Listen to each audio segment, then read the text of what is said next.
Hello everyone. आज हम शुरू करने वाले हैं एक नए चैप्टर के साथ जिसका नाम है power sharing.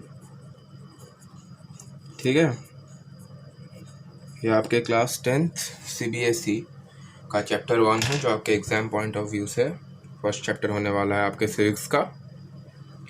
So basically power sharing होता क्या है? यहाँ पे हम पावर शेयरिंग को कुछ ऐसा बोल सकते हैं जब हम गवर्नमेंट का पावर डिस्ट्रीब्यूट कर देते हैं within various organs or the levels of the government.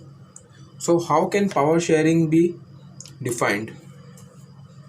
We can define it as the distribution of power of the government among various organs and at different levels of the government. तो कैसे define कर सकते हैं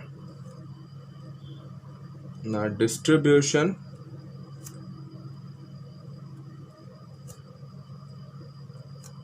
of the powers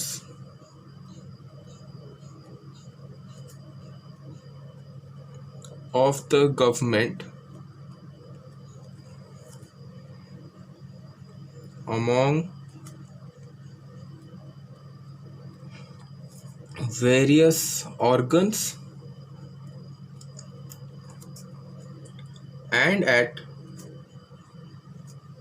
different levels of the government. ठीक है, अच्छा मैं इसे शॉर्ट फॉर्म में लिखा हूँ, आपको शॉर्ट फॉर्म में लिखने की ज़रूरत नहीं है, आपको पूरा लिखना है एग्जाम में जैसे लिखते हो। ठीक है, अब आप पूछ सकते हो भैया ये जो various organs of the government क्या है?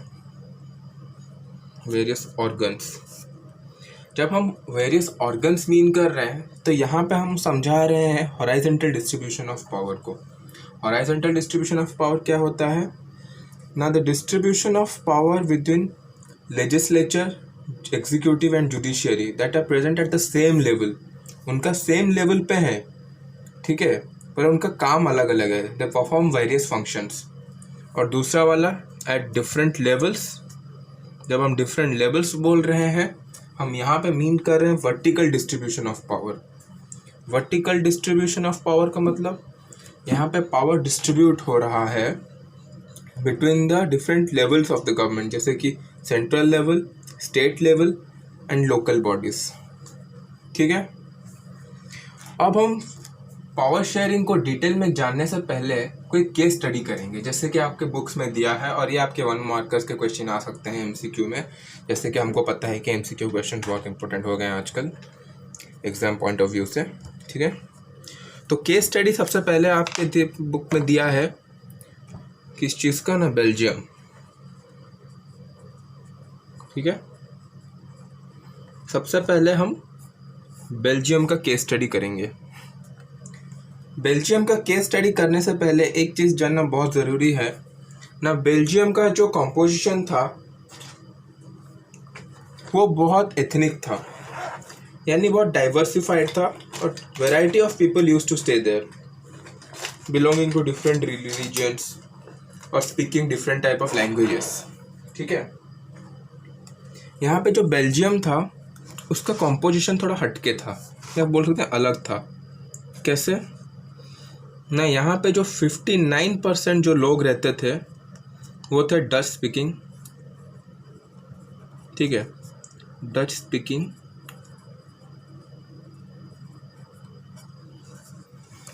वहीं के देखेंगे तो जो 40% लोग रहते थे वो थे फ्रेंच स्पीकिंग।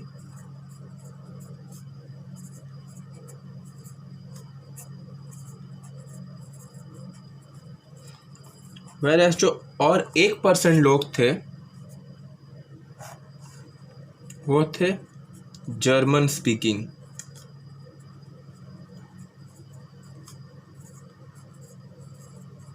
ठीक है, तो ये तो बात थी एंटायर बेल्जियम के लिए। और एक बात, और ये जो फ्रेंच स्पीकिंग कम्युनिटी के लोग थे ना, they attained the rich and prosperity very early as comparison to Dutch speaking. इनका they were rich and prosperity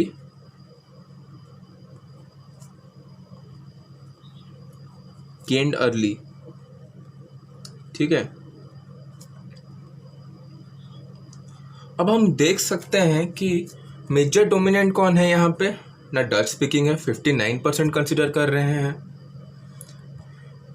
but French speaking यहाँ पे रिच एंड प्रॉस्पेरिटी क्यों है। अब ऐसा भी तो हो सकता था कि डच स्पीकिंग अगर डोमिनेंट है तो वो चाहते तो यहाँ पे डोमिनेंस दिखा के यहाँ पे पहले रिच एंड प्रॉस्पेरिटी कर सकते थे, ठीक है। अब और एक केस स्टडी करेंगे, ये वाला इतना तक रहने दीजिए, आप इतना तक पहले याद रख लीजिए कि मैं क्या बोलना चाहता था। अब एक नेक्स्ट देखेंगे श्रीलंका के केस में, ठीक है।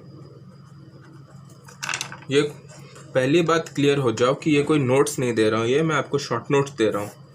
Basically exam point of view से हमको बहुत कुछ लर्न करना है, तो उस हिसाब से हमको नोट्स नहीं शॉर्ट नोट्स के थ्रू याद रखना है, ठीक है। मैं यहाँ पे अपने हिसाब से बुक रख रहा हूँ तो दैट मैं भी जज कर सकूँ कि कुछ एटलीस्ट गलत नहीं हो रहा है, ओके। हाँ,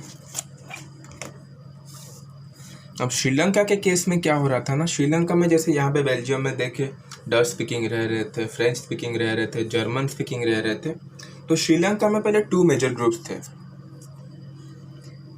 ठीक है। एक थे सिंहाड़ा स्पीकिंग्स, जैसे चार्ट बोल रहा हूँ वैसे चार्ट बनाते रहिए, ठीक है।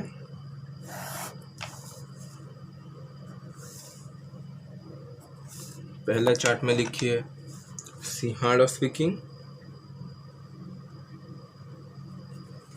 जो थे अप्रॉक्स 74%, और दूसरे थे तमिल स्पीकिंग,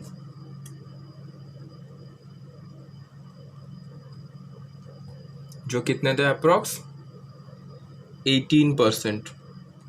देखिए आपको ये सब स्टैट्स थोड़ा याद रखना पड़ेगा इस चैप्टर के लिए, क्यों, क्योंकि इस चैप्टर में ये 1 मार्कर क्वेश्चन में भी पूछ सकता है आपको, ठीक है।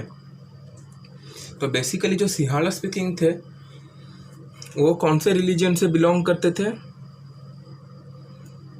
ना, वो लोग हुआ करते थे बुद्धिज्म, ठीक है। और जो हमारे तमिल स्पीकर हुआ करते थे they belong to both Hindu and Muslims,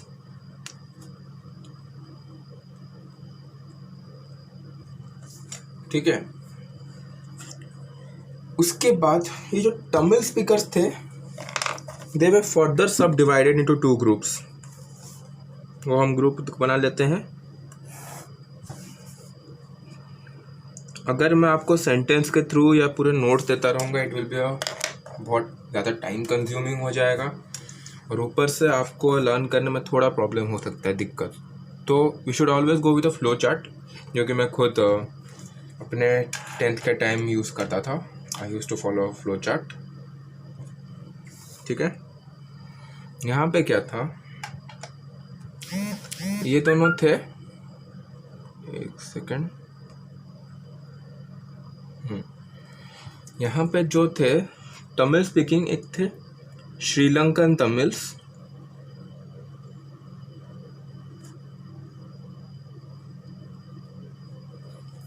जो कि अप्रोक्स इनके 13% थे, और दूसरे थे इंडियन तमिल्स,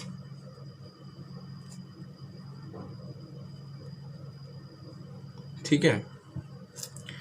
ये इंडियन तमिल्स एक्चुअल कौन थे, They were the people who forefathers came from India as plantation worker। मैं यहाँ पे दिखा देता हूँ, आपकी बुक में लिखा है, ये देखिए, Those whose forefather came from India as plantation workers during the colonial period are called Indian Tamils, ठीक है। तो ये हम समझ गए। अच्छा, मैं यहाँ पे एक चीज़ मिस कर गया था, वो मैं आपको फिर से बता देता हूँ। ये जो एंटायर बेल्जियम का हम समझे ना, यहाँ पे हमने मेजोरिटी किसका देखा ना, डच स्पीकिंग, बट इसी बेल्जियम का जो कैपिटल था वहाँ पे कुछ और ही अटपटे थे। कैसे, मैं बताता हूँ। बेल्जियम का कैपिटल का नाम था ब्रुसेल्स, ठीक है। बेल्जियम का कैपिटल ब्रुसेल्स। ब्रुसेल्स में क्या था ना, ब्रुसेल्स में यहाँ पे इन्वर्स बोल सकते हैं या उसका उल्टा था। ठीक है, हमने यहाँ पे क्या देखा ना, यहाँ पे मेजोरिटी है 59% ऑफ डच स्पीकिंग, मगर ब्रुसेल्स में क्या था ना, फ्रेंच स्पीकिंग थे 80%, वाइल डच स्पीकिंग कितने थे 20%।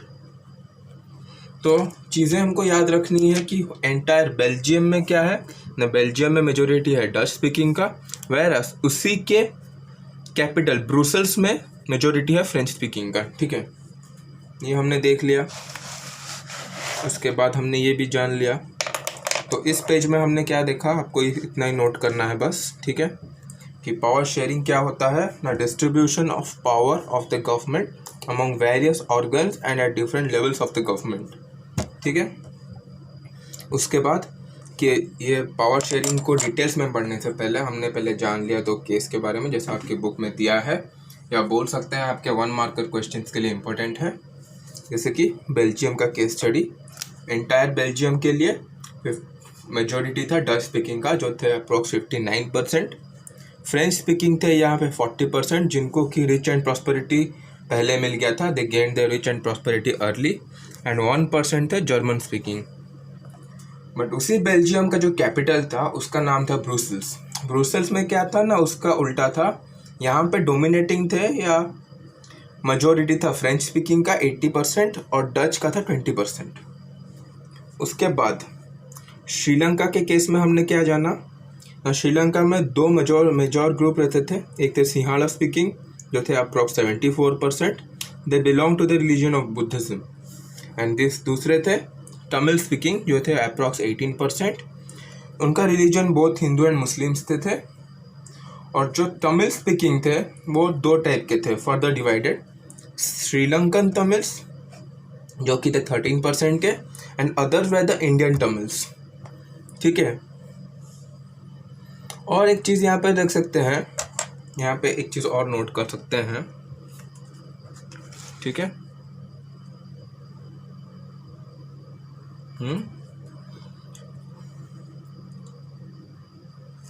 that there were about 7% Christians